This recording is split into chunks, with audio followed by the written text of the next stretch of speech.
Well, first of all, it's thank you very much for this invitation to be here this afternoon on such a very wonderful occasion.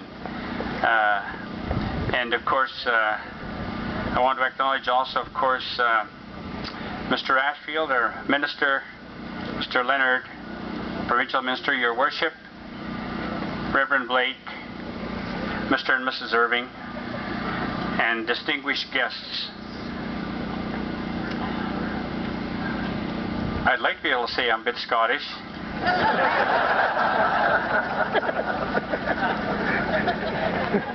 And actually I am.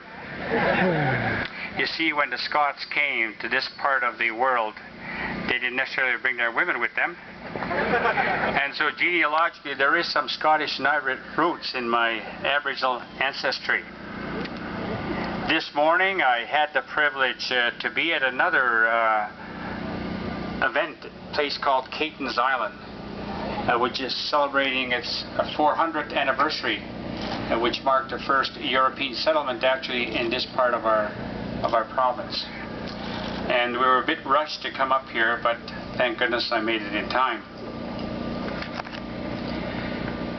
I also want to acknowledge the senior ambassadors who are here. And these beautiful women come to many public occasions, and they remind us of the giftedness of people of all ages, especially those sometimes who we think are ready to be farmed out.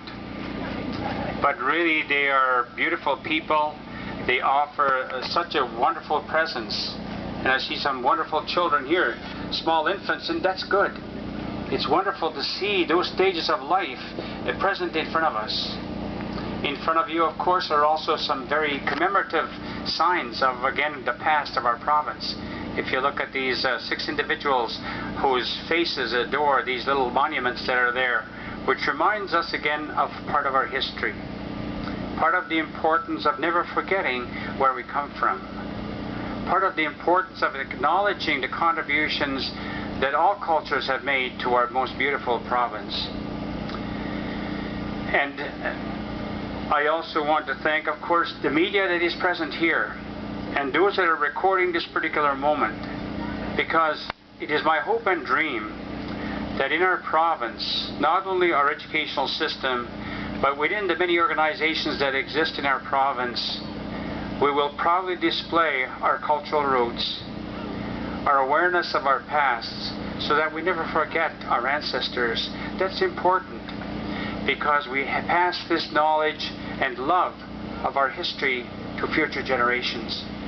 And that's something that's unique in Canada, unique in New Brunswick, because we don't have to resolve our differences with hostilities that we see throughout our world. We live in a very wonderful and peaceful environment. And this environment that we are privileged to share in our province reminds us of distant places. And when I first started to find a little bit more background about Mr. Burns, it was interesting what part of his background is, and I want to just read a portion of that to you as well. He was known in the world for his wit, spontaneity, directness, and even tenderness. A man who became known as the people's poet in places like Russia, the West Indies, and as far away as New Zealand, to say nothing, of course, of our hemisphere.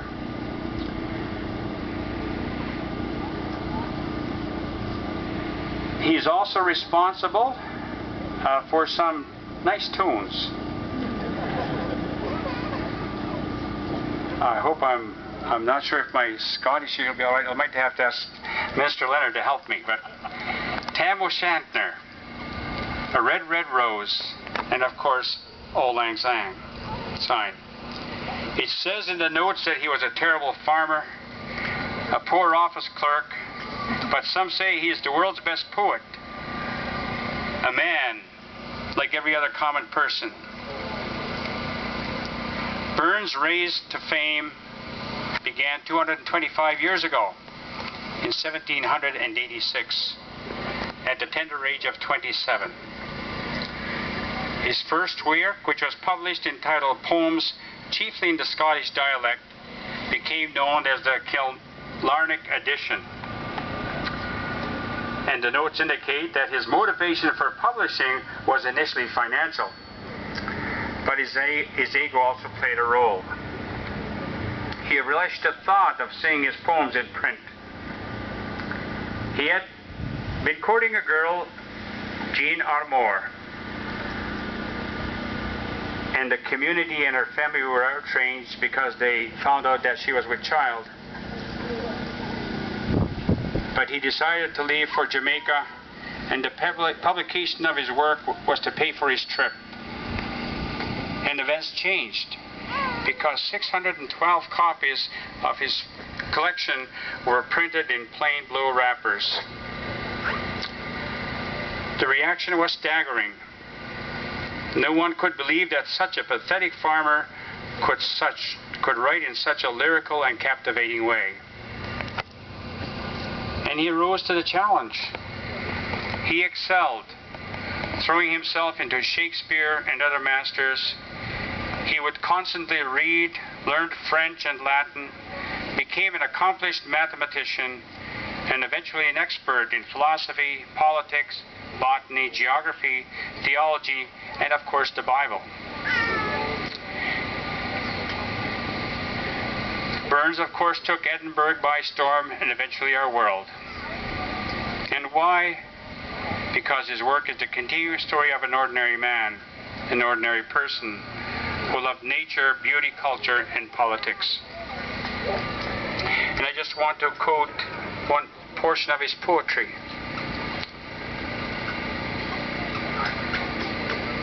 The haunt o' springs, the primrose brae, the summer joys, the flocks to follow. How cheery through her shortening day is autumn in her weeds, o yellow. But can they melt the glowing heart, or chain the soul in speechless pleasure, or through each nerve the rapture's dart, like meeting her, our bosom's treasure? And so once again, I want to also extend my gratitude for your generosity to help out not only this city, but to help our province and also our country as well. To remind us of how one person has brought influence into this part of our world, and how today we continue to benefit from that particular cultural and literary person and the work that he created. So I want to thank you very much. I appreciate being here, and unfortunately I can't join you for supper tonight, mainly because I'm at an event which is the 60th reunion of the Teachers College. But tonight I will remind them of this event, because they are teachers after all. But I'll also remind them of Caton's Island, and of this beautiful river that we see to my left, and of the beautiful people that are gathered here today to commemorate and become alive the rich heritage of our province. Thank you very, very much.